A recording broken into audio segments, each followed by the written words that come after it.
नमस्कार साथियों।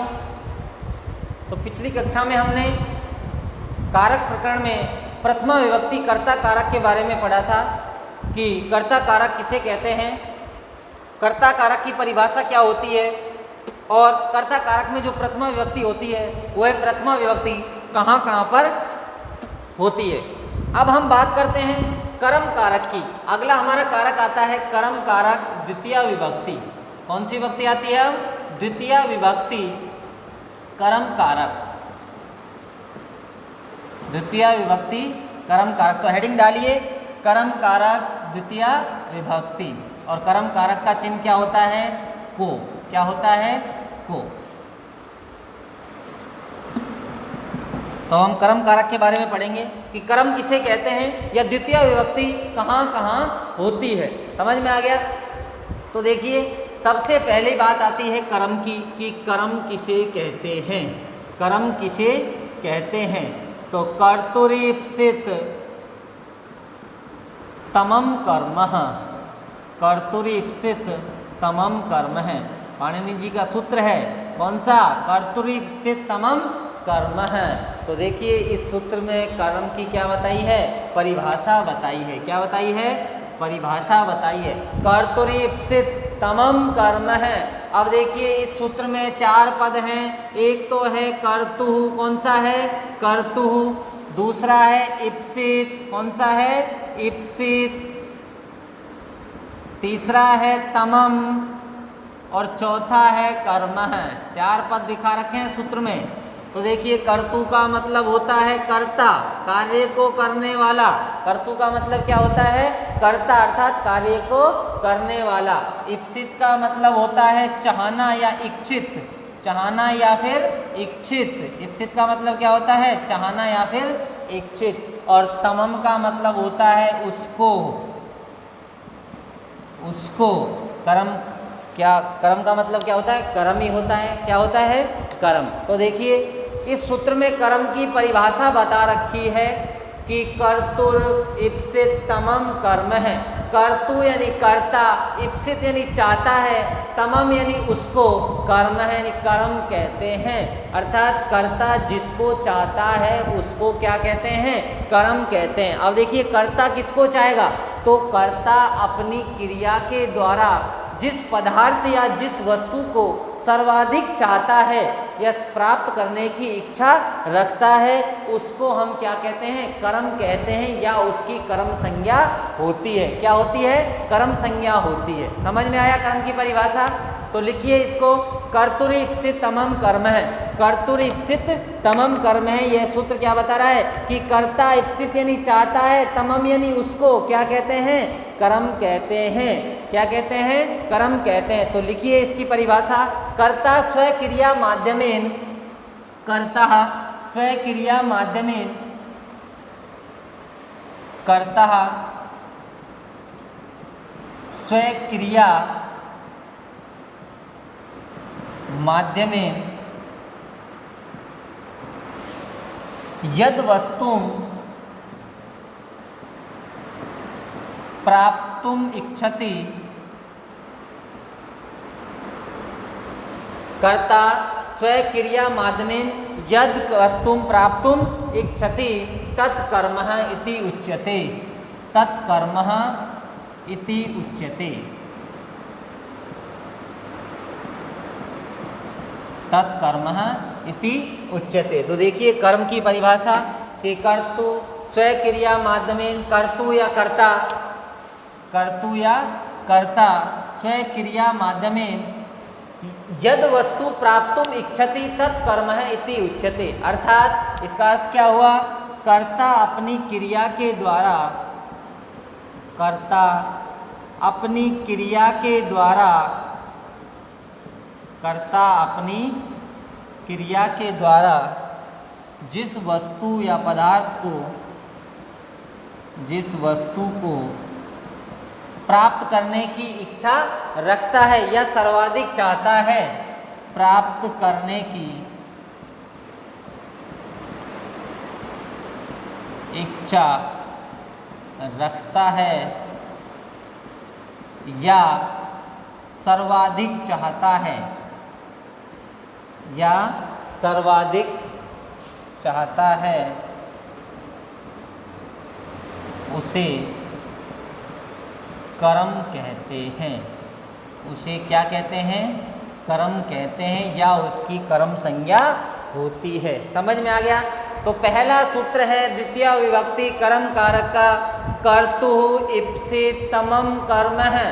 कर्तुः इप्सितमं कर्म है। कर्तु का मतलब होता है कर्ता, इप्सित का मतलब होता है चाहता है, तमम यानी उसको, कर्म है यानी क्या कहते हैं? कर्म कहते हैं। अर्थात कर्तु स्व क्रिया माध्यमेन, कर्ता अपनी क्रिया के द्वारा यद वस्तु प्राप्तुम इच्छति, जिस वस्तु को, यत वस्तु का मतलब जिस वस्तु को या जिस पदार्थ को प्राप्त करने की इच्छा रखता है। कर्ता अपने क्रिया के द्वारा जिस वस्तु या पदार्थ को प्राप्त करने की क्या रखता है? इच्छा रखता है, या अपनी क्रिया के द्वारा वो जिस वस्तु को सर्वाधिक चाहता है, उस वस्तु की या उस वस्तु की पदार्थ की कौन सी संज्ञा होती है? कर्म संज्ञा होती है, या उसे हम क्या कहते हैं? कर्म कहते हैं। समझ में आ गया? तो कर्म की परिभाषा हुई कर्तु इप्सितमं कर्म है। अब ये देखिए, यह जो सूत्र है ये क्या करता है? कर्म संज्ञा करता है। क्या करता है? कर्म संज्ञा करता है। अर्थात पेपर में प्रश्न आ सकता है कि कर्म संज्ञा विधायकम सूत्रम किम, कर्म संज्ञा विधायक सूत्र कौन सा है? तो आपको क्या लिखना है? कर्तु इप्सितमं कर्म है। कर्तु इप्सितमं कर्म है। कर्म संज्ञा विधायक सूत्र है कौन सा? कर्म कर्तु इप्सितमं कर्म है। यह सूत्र क्या करता है? कर्म संज्ञा करता है। कौन सी संज्ञा करता है? कर्म संज्ञा करता है। किसकी करता है? कर्ता जिस क्रिया के द्वारा जिस वस्तु को सर्वाधिक चाहेगा उस वस्तु की क्या करेगा? ये सूत्र कर्म संज्ञा करेगा। क्या करेगा? कर्म संज्ञा करेगा। तो देखिए कर्म संज्ञा करने का फल क्या हुआ? तो मैंने आपको पहले बता दिया था कि या संज्ञा शाशा फलवती, जो संज्ञा होती है उसका कुछ ना कुछ क्या होता है? फल या प्रयोजन होता है। तो कर्म संज्ञा करने का फल क्या हुआ? तो अगला नियम आता है कर्मणि द्वितीया। कौन सा नियम है? कर्मणि द्वितीया। पाणिनि जी का अष्टाध्यायी का अगला नियम कारक प्रकरण में कर्मणि द्वितीया। ये सूत्र क्या कहता है? अनुक्ते कर्मणि द्वितीया स्यात्। अनुक्ते कर्मणि द्वितीया स्यात्। अनुक्ते कर्मणि द्वितीया स्यात्। इस सूत्र का अर्थ है कर्मणि द्वितीया, कर्म संज्ञा की हमने, और कर्म संज्ञा किसकी की? कर्ता अपनी क्रिया के द्वारा जिस वस्तु को सर्वाधिक चाहता है या जिस वस्तु को प्राप्त करने की इच्छा रखता है उस वस्तु की कर्म संज्ञा होती है, या उसे हम क्या कहते हैं? कर्म कहते हैं। और उसकी कर्म संज्ञा जब हो जाएगी तो कर्म संज्ञा का फल क्या हुआ? अगला सूत्र बताएगा उसका फल कर्मणि द्वितीया। ये कह रहा है अनुक्ते कर्मणि द्वितीया स्यात्। अनुक्ते कर्मणि द्वितीया स्यात्, अर्थात अनुक्त कर्म में द्वितीया स्यात् कौन सी विभक्ति होती है? द्वितीया विभक्ति होती है। कौन सी विभक्ति होती है? द्वितीया विभक्ति होती है। स्वतंत्र है कर्ता, हमने सूत्र जब पढ़ा था वो कह रहा था कि कार्य को करने में जो स्वतंत्र होता है उसे कर्ता कहते हैं। क्या कहते हैं? कर्ता कहते हैं। और कर्तृ प्रथमा कहता है कि कर्ता कारक में कौन सी विभक्ति का प्रयोग होता है?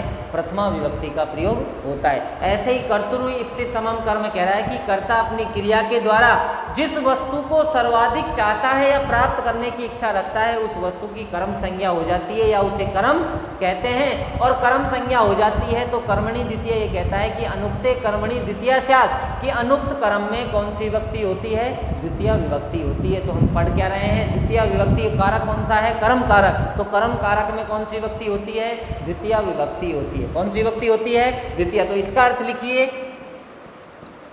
अनुक्त कर्म में, अनुक्त कर्म में द्वितीया विभक्ति, द्वितीया विभक्ति होती है। अनुक्त कर्म में कौन सी विभक्ति होती है? द्वितीया विभक्ति होती है, या अनुक्त कर्म में द्वितीया विभक्ति का प्रयोग किया जाता है। अब ये देखिए अनुक्त कर्म क्या होता है? अनुक्त कर्म क्या होता है? तो देखिए वाच्य मैंने आपको बताए थे कि संस्कृत भाषा में 3 वाच्य होते हैं। कितने होते हैं? 3 वाच्य होते हैं। कितने वाच्य होते हैं? 3 वाच्य। इसको एक बार समझ लीजिए। पहला है कर्तृवाच्य। कौन सा वाच्य है? कर्तृवाच्य। दूसरा है कर्मवाच्य। कौन सा है? कर्मवाच्य और तीसरा है भाववाच्य। कौन सा है? भाववाच्य। ये तीन क्या होते हैं? वाच्य होते हैं। अर्थात वाच्य का मतलब क्या होता है? वाच्य किसे कहते हैं? कारक प्रकरण में ये वाच्य भी काम के हैं, तो ये वाच्य को एक बार मैं शॉर्ट में बता देता हूँ आपको कि वाच्य किसे कहते हैं। तो किसी भी बात को कहने के तरीके को वाच्य कहते हैं। किसी भी बात को कहने का जो तरीका होता है, उस कहने के तरीके को ही हम क्या कहते हैं? वाच्य कहते हैं। क्या कहते हैं? वाच्य। अर्थात बात को कहने का तरीका, बात को कहने का तरीका। अब बात को कहने के तरीके का मतलब अंग्रेजी भाषा या आंग्ल भाषा में हम डायरेक्ट और इनडायरेक्ट स्पीच पढ़ते हैं ना, डायरेक्ट और इनडायरेक्ट। अर्थात डायरेक्ट का मतलब सीधे सीधे शब्दों में बात को कहना, और इनडायरेक्ट का मतलब क्या होता है? बात को घुमा फिरा कर कहना।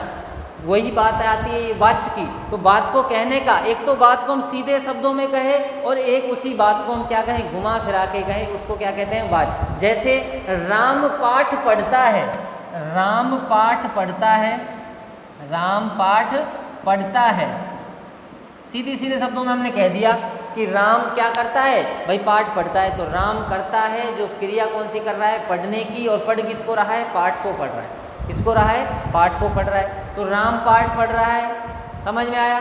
तो देखिए, अब इस बात को हमने सीधे शब्दों में कह दिया, ठीक है। अब इस बात को मैं घुमा फिरा के कहूँ, राम के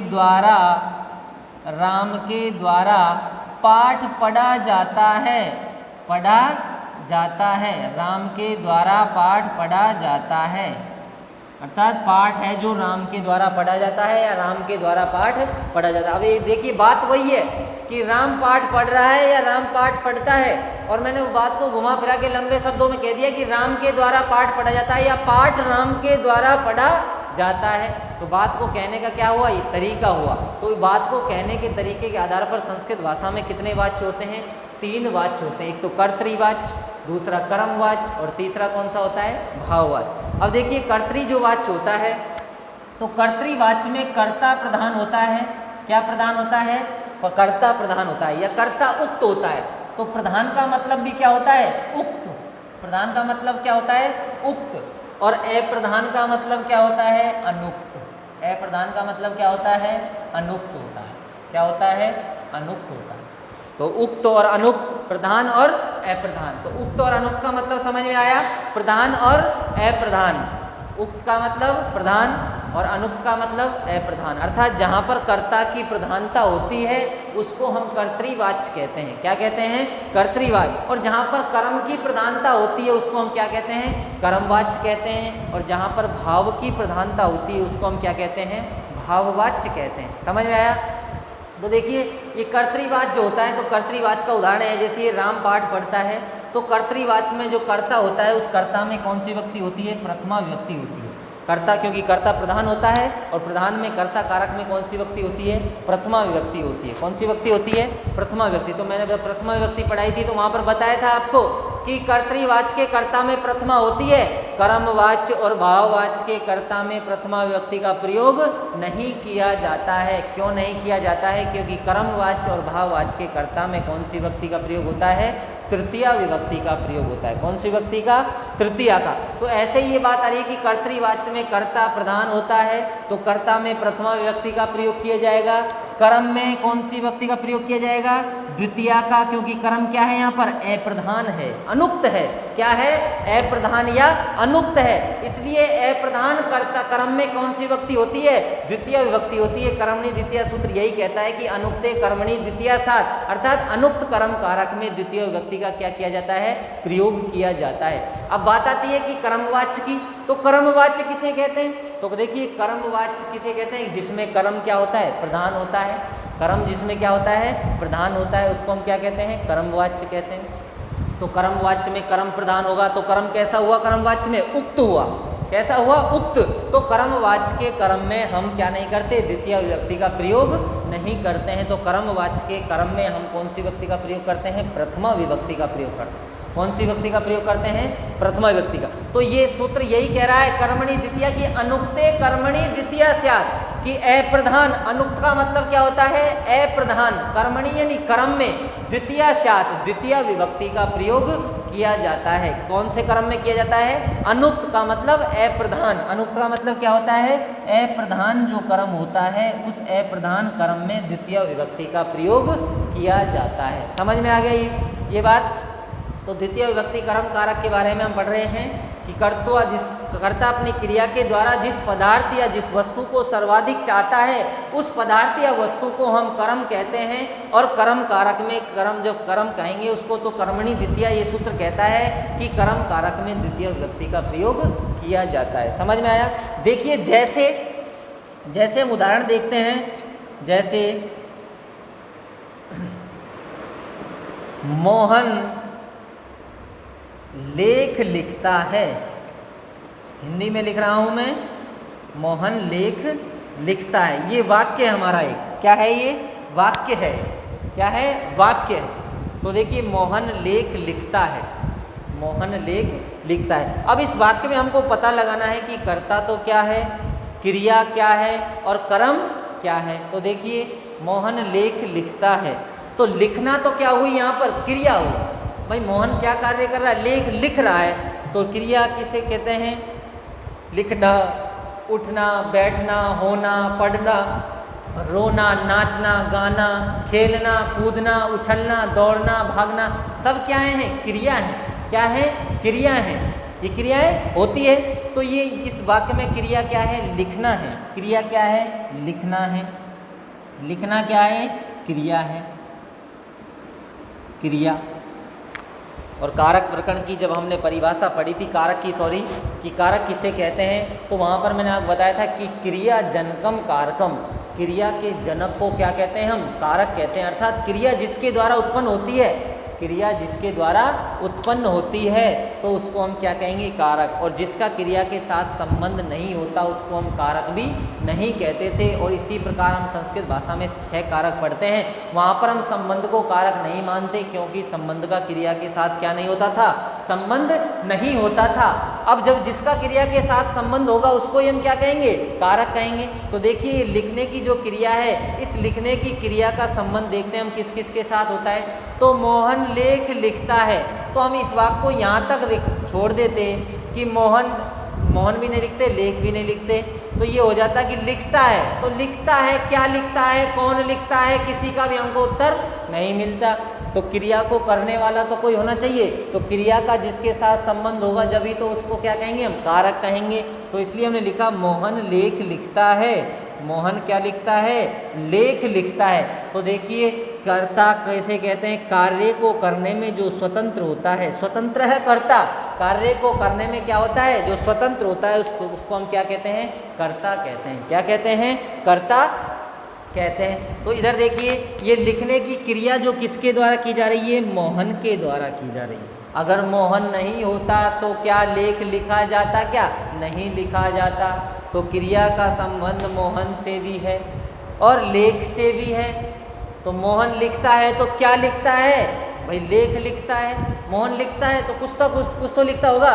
तो मोहन क्या चाह रहा है, भाई मोहन लेख को प्राप्त करना चाहता है, या मोहन को लेख अच्छा लगता है, श्रुति लेख लिखना उसको अच्छा लगता है, इसलिए वो क्या कर रहा है, लेख लिख रहा है। अगर उसको अच्छा नहीं लगता तो वो लिखने की क्रिया भी नहीं करता। तो कर्ता अपनी क्रिया के द्वारा जिस पदार्थ को सर्वाधिक चाहता है या जिस वस्तु को प्राप्त करना चाहता है उसको क्या कहते हैं, कर्म कहते हैं। तो ये मोहन तो क्या हुआ, कर्ता हुआ, क्योंकि कार्य को करने में जो स्वतंत्र है उसको क्या कहते हैं, हम कर्ता कहते हैं। और लेख क्या हुआ, कर्म हुआ। लेख क्या हुआ, कर्म हुआ। और लिखना क्या हुई, क्रिया हुई। लिखना क्या हुई, क्रिया हुई। समझ में आया यहाँ तक।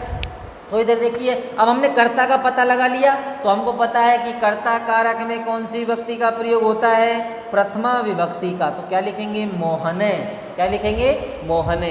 अब कर्म पता लग गया हमको, लेख कर्म है, तो कर्म में कौन सी विभक्ति का प्रयोग होता है, अनुक्त कर्म में। तो ये यहाँ पर कर्म क्या है, अप्रधान है, क्योंकि मोहन नहीं होता तो लेख भी लिखा जाता, क्या नहीं लिखा जाता। तो प्रधानता किसकी है यहाँ पर, मोहन की है। तो कर्तृवाच्य का वाक्य हुआ है। किस वाच्य का वाक्य हुआ, कर्तृवाच्य का, क्योंकि ये लेख लिखता है। तो मैं ये अगर मोहन नहीं होता तो लेख कोई अपने आप थोड़ी लिखा जाता, नहीं लिखा जाता। तो इस लेख लिखने की जो क्रिया है वो मोहन के द्वारा की जा रही है। तो इस वाक्य में कर्ता क्या है? प्रधान है, और प्रधान करता है तो कर्तृवाचक का करता है, जिसमें कौन सी विभक्ति का प्रयोग हुआ है? प्रथमा विभक्ति का प्रयोग हुआ है। कौन सी विभक्ति का प्रयोग हुआ है? प्रथमा। अब बात आती है कर्म के कैसा इसमें अप्रधान है, तो अनुक्ते कर्मणि द्वितीया स्यात्, अनुक्त कर्म में द्वितीय विभक्ति का प्रयोग किया जाता है। अनुक्त कर्म में कौन सी विभक्ति का प्रयोग किया जाता है? द्वितीय विभक्ति का प्रयोग किया जाता है। तो देखिए लेख में कौन सी विभक्ति आएगी? द्वितीय विभक्ति आएगी। कौन सी विभक्ति आएगी? द्वितीय विभक्ति आएगी। तो हम क्या लिखेंगे? मोहने, तो क्या लिखेंगे इधर? लेखम। क्या लिखेंगे? लेखम। अब बात आती है क्रिया की, तो क्रिया को में हम क्या लिखे? लिखने के लिए कौन सी धातु का प्रयोग किया जाता है? लिख धातु का। कौन सी धातु का? लिख धातु का। तो लिख धातु का लट लकार वर्तमान काल में रूप कैसे चलेंगे? लिखती, लिखतः, लिखंती, लिखसी, लिखतः, लिखत, लिखामी, लिखावे, लिखामे। क्योंकि ये लट लकार है, लिखता है, कौन सा काल है? वर्तमान काल। लिखा था तो कौन सा हो जाता? भूतकाल। और मोहन लेख लिखेगा तो कौन सा हो जाता? भविष्यकाल। कौन सा हो जाता? भविष्यकाल। तो वर्तमान काल में कौन से लकार का प्रयोग किया जाता है? लट लकार का। तो अब बात आती है लट लकार में हम क्या लिखें? लिखती लिखे या लिखते लिखे या फिर लिखंती लिखे। तो देखिए जो क्रिया जो होती है हमेशा कर्ता के अनुसार होती है। क्रिया किसके अनुसार होती है? कर्ता के अनुसार होती है। क्रिया किसके अनुसार होगी? कर्ता के अनुसार। क्यों? कर्ता यदि प्रथम पुरुष एक वचन का है तो क्रिया भी प्रथम पुरुष एक वचन की होगी। कर्ता यदि प्रथम पुरुष एक वचन का है तो क्रिया भी कौन सी होगी? प्रथम पुरुष एक वचन की होगी। क्योंकि क्रिया का कर्ता के अनुसार क्या होती है? क्रिया होती है। कर्ता प्रथम पुरुष एक वचन का है तो क्रिया भी एक प्रथम पुरुष एक वचन की होगी। कर्ता यदि प्रथम पुरुष बहुवचन का है तो क्रिया भी प्रथम पुरुष बहुवचन की होगी।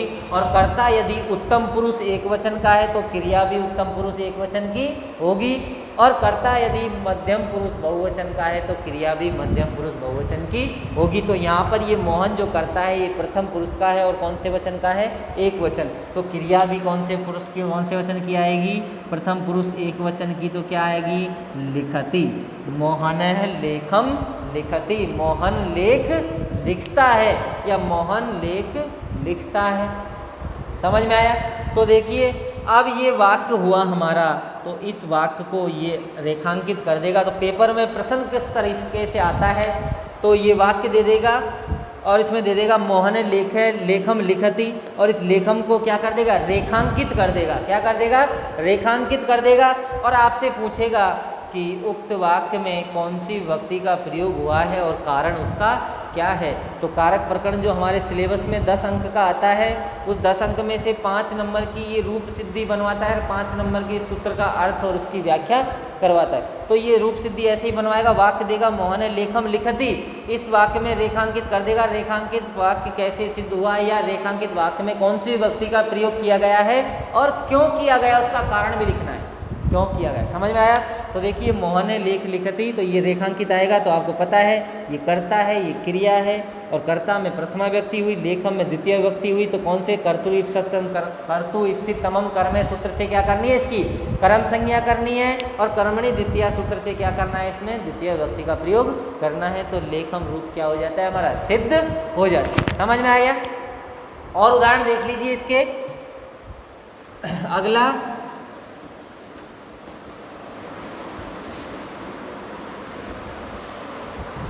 अगला उदाहरण है बंदर फल खाता है। बंदर फल खाता है।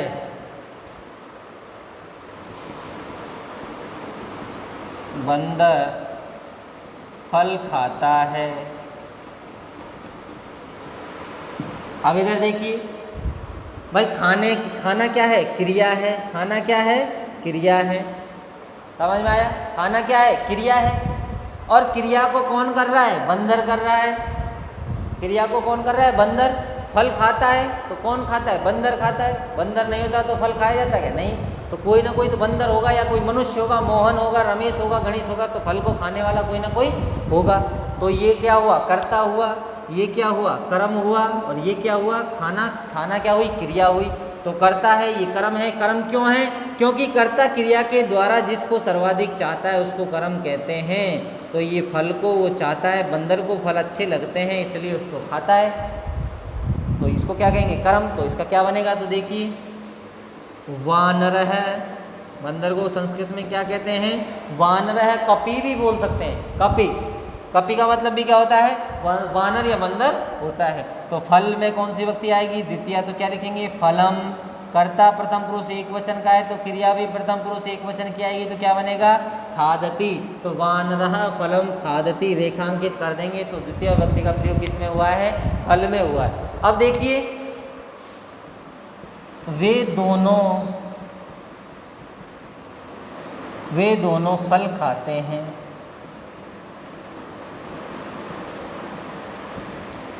एक वाक्य ये है और एक है वे सब फल खाते हैं,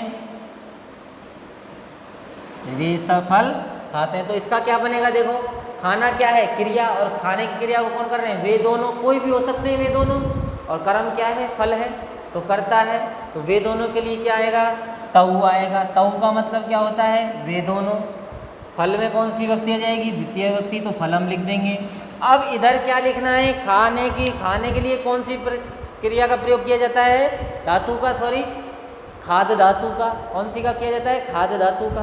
तो खादती, खादतः, खादंती, खादसी, खादतः, खादत, खादामी, खादावह, खादामी। तो देखिए, तो तऊ फलम खादती आएगा क्या, नहीं आएगा। तो क्या आएगा, तो देखिए इसको कर्ता को, तो कर्ता कौन से पुरुष कौन से वचन का है, तो सह तऊ ते तम तऊ तान रूप चलते हैं। तो सह तऊ ते त्वम युवाम युवम और अहम आवाम वयम। उत्तम पुरुष में कौन कौन से आते हैं, अहम आवाम वयम। मध्यम पुरुष में त्वम युवाम युवम, और प्रथम पुरुष में सह तऊ ते। तो ये जो कर्ता है वो कौन से वचन कौन से पुरुष का है, प्रथम पुरुष द्विवचन का है, प्रथम पुरुष द्विवचन। तो यहाँ पर क्रिया भी प्रथम पुरुष द्विवचन की आएगी, तो क्या बनेगा, खादती के बाद खादतः। क्या बनेगा, खादतः। तो खादते क्यों आया, क्योंकि कर्ता प्रथम पुरुष द्विवचन का था, तो क्रिया भी प्रथम पुरुष द्विवचन की होगी। समझ में आया। अब देखिए ते वे सब के लिए क्या था, ते फल में द्वितीय फलम आ जाएगा, और खाते हैं तो क्या आएगा, खाते हैं तो क्या आएगा। तो यहाँ पर कर्ता कौन से पुरुष कौन से वचन का है, प्रथम पुरुष बहुवचन का है, तो क्रिया भी क्या आ जाएगी, प्रथम पुरुष बहुवचन की। तो खादती, खादतः, खादंती आएगा यहाँ पर। समझ में आया। तो क्रिया जो होती है वो कर्ता के अनुसार होती है। क्रिया किसके अनुसार होती है, कर्ता के अनुसार होती है। कर्ता के अनुसार का मतलब, कर्ता यदि उत्तम पुरुष एक वचन का है तो क्रिया भी उत्तम पुरुष एक वचन की ही होगी। तो ये बात आपको क्या करनी है, ध्यान में रखनी है। तो बंदर फल खाता है तो वानरः फलम खादति। एक उदाहरण और लिख लीजिए, महेश पुस्तक पढ़ता है। तीसरा, महेश पुस्तक पढ़ता है। द्वितीय विभक्ति पढ़ रहे हैं हम, द्वितीय विभक्ति फलम में आई, इसमें भी फलम में आई, ठीक है ना। तो यहाँ पर ये द्वितीय विभक्ति है। कर्म कारक में कौन सी विभक्ति होती है, द्वितीय विभक्ति। महेश पुस्तक पढ़ता है, तो देखिए पढ़ना क्या है, क्रिया है। पढ़ने की क्रिया को कौन कर रहा है, महेश। और महेश जो क्रिया कर रहा है पढ़ने की, वो किसको पढ़ रहा है, वो पुस्तक को पढ़ रहा है। किसको पढ़ रहा है, पुस्तक को। तो कर्ता महेश है, कर्म पुस्तक है, और क्रिया क्या है, पढ़ना। तो क्या बनेगा, महेशः पुस्तकम। तो कर्ता प्रथम पुरुष एक वचन का है, तो क्रिया भी क्या आएगी, प्रथम पुरुष एक वचन की। तो पढ़ने के लिए पठ धातु का प्रयोग किया जाता है। पठती, पठतः, पठन्ति, महेशः पुस्तकम पठन्ति। समझ में आ गया। तो ये हमारी द्वितीय विभक्ति कर्म कारक की पहचान हुई कि कर्ता जिसको सर्वाधिक चाहता है उसे कर्म कहते हैं, और कर्मणि द्वितीय कहती है कि अनुक्त कर्म में द्वितीय विभक्ति का प्रयोग होता है। और अनुक्त कर्म का मतलब क्या हुआ, अनुक्त कर्म का मतलब हुआ कर्तृवाच्य में जो कर्म होता है वो अनुक्त होता है, अर्थात अप्रधान कर्म होता है। समझ में आ गया, ठीक है।